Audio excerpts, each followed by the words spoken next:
নমস্কার বন্ধুরা, welcome back to my channel. আজকে আমি গাজরের হালুয়া বানাচ্ছি। আমি স্টেপ বাই স্টেপ বানাচ্ছি, আপনারা শেষ অবধি দেখতে থাকুন। এই গাজর আমি 750 গ্রেট করে নিয়েছি। এবার দুধ রেখেছি 1 লিটার, আর ওর সাথে নিয়েছি আমি কিশমিশ, আমন্ড আর কাজু বাদাম।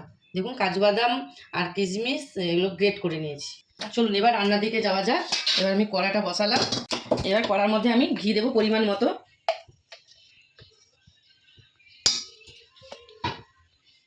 3 চামচ আমি ঘি দিলাম। 750 গাজরেতে 3 চামচ আমি ঘি দিলাম। ঘিটা গরম হলে গাজরটা আমি দিয়ে দেবো। তো এখানে ঘিটা গরম হতে হতে একটা কথা বলি, এই যে এখানে গাজরগুলো আজকে মানে যেই গাজরগুলো হালুয়াটা হবে, এই গাজরগুলো কিন্তু আশেপাশে আমাদের লোকাল মার্কেট থেকে কেনা নয়। এগুলো আমরা নেপাল বেড়াতে গিয়েছিলাম, সেখানে হচ্ছে পাহাড়ি রাস্তা দিয়ে যাওয়ার সময় প্রচুর গাজর হয়েছিল, একটানা প্রচুর গাজর ছিল। তো আমরা সেখান থেকেই গাজরগুলো নিয়েছি। তো এটা কিন্তু স্বাভাবিকভাবেই বলা যায় নেপাল স্পেশাল গাজর। তো চলো এবারে আবার রেসিপিতে ফিরে যাওয়া যাক। এখানে ঘিটা অলমোস্ট গরম হয়ে গেছে। এবারে এতে এই গ্রেট করা গাজরগুলো দিয়ে দেবে। এতে এবার আমার সব গাজর দেওয়া হয়ে গেছে। এবার দেখুন, আমার কিছুক্ষণ নাড়বো। গাজরটা অনেকক্ষণ নাড়তে হবে, যতক্ষণ নরম না হচ্ছে। নাড়তে নাড়তে অল্প একটু নুন দিয়ে দেবো, তারপর চাপা দিয়ে দেবো। এবার একটু চাপা দিয়ে দিলাম, মিডিয়াম আঁচ করে দিয়েছি।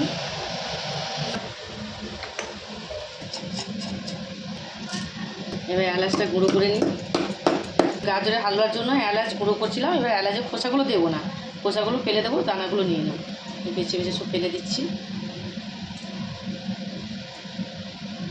দানাগুলো সব বার করে নেবো, দিয়ে আর একবার ঘি করে নেবো।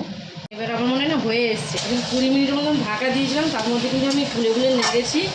সবটা তো দেখানো সম্ভব হয় না, কারণ ওটা অনেকটা লম্বা হয়ে যাবে ভিডিওটা। এবার আমি দুধ দিয়ে দিচ্ছি। গাজরটা ভালোই সেদ্ধ হয়ে গেছে, 90% আমার সেদ্ধ হয়ে গেছে। আর 10% হলে আমার পুরোপুরি সেদ্ধ হয়ে যাবে। দেখুন গাজরটা আমার যেন হয়ে এসছে, আর অল্পক্ষণ সময় লাগবে। আর একটু চাপা দেবো। এবার এই অল্প একটু আমি দিচ্ছি, আপনারা দিলেই দিতে পারেন, নাহলে স্কিপও করতে পারেন, এটা অপশনাল। আমি দিয়েছি, আপনাদের ইচ্ছে হলে দিতে পারেন। ঢাকা দিচ্ছি, 5 মিনিটের মতন ঢাকা দিলাম। ঢাকাটা খুলে নিয়েছি, 5 মিনিট হয়ে গেছে। এবার দেখুন কত সুন্দর কালারটা এসছে। এবার নেড়ে দেবো একটু। হয়ে এসছে আমার, দেখেছেন?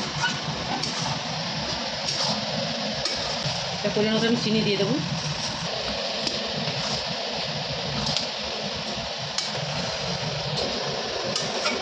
গাজরের হালুয়াটা হয়ে এসে এবার আমি এলাচের গুঁড়ো দেবো। দুধটা কিন্তু এবার একদম শুকিয়ে নিয়েছি।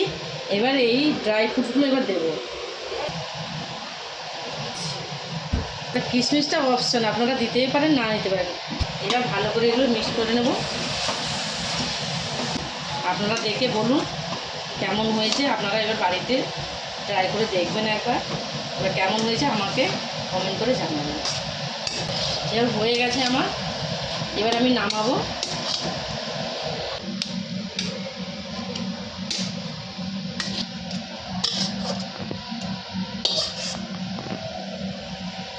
একদম কমপ্লিট।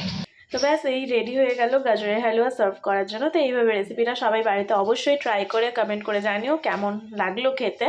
তো দেখা হচ্ছে আবার একটা নতুন কোনো ভিডিও নিয়ে। ততক্ষণের জন্য সবাই সুস্থ থেকো, টাটা।